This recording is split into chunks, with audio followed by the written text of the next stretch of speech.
I think the time has come where we have to all really commit to the concept of shrinking this world. This is my opinion. I'm going to share it with you freely, but I feel like the world has gotten so small with respect to technology and communication, and yet the world seems so far apart with respect to connectedness and relationship.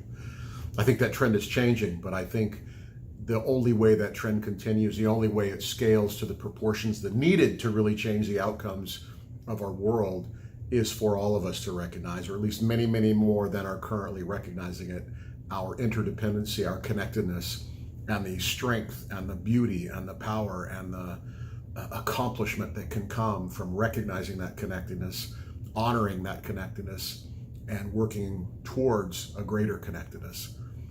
I personally believe that connectedness comes from the divine within us. I absolutely believe that. Can't prove it, not going to try to, don't want to debate it with you. If you don't, I get it. But at the very least, we're connected by our humanity. We are humans occupying the space.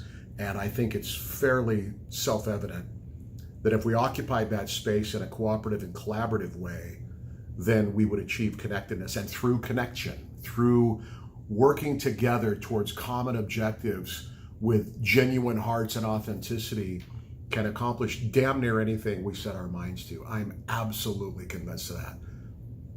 And that's what I want to work towards. I think connectedness comes from self-awareness. I think once we realize that we are connected, once we develop a abundance mindset instead of a scarcity mindset, instead of worried about keeping what's mine and protecting my turf, we realize that so much more can be accomplished through that connectedness. We really establish that abundance mindset in our hearts, and then we just kind of live that out in our daily lives. And it is contagious, and people who have experienced it can attest to that.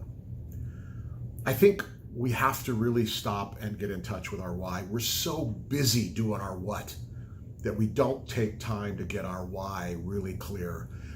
I've said this before, our doing comes from our being, but in this culture in particular, we've got it backwards.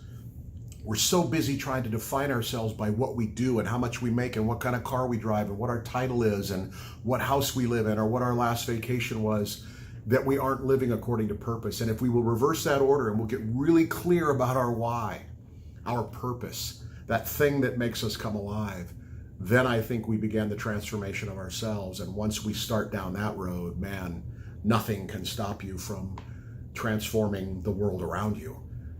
I think that really the mission here is to become self-aware, to transform yourself, to get really clear on your why, and then help as many other people do the same thing in this world. Not to be like you or me, but to be like them, to be uniquely and beautifully connected with their own purpose and mission, and then maybe share tools and resources to help them execute that mission in an effective way.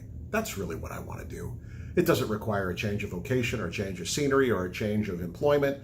It just requires me getting really clear about my why and then living according to that purpose.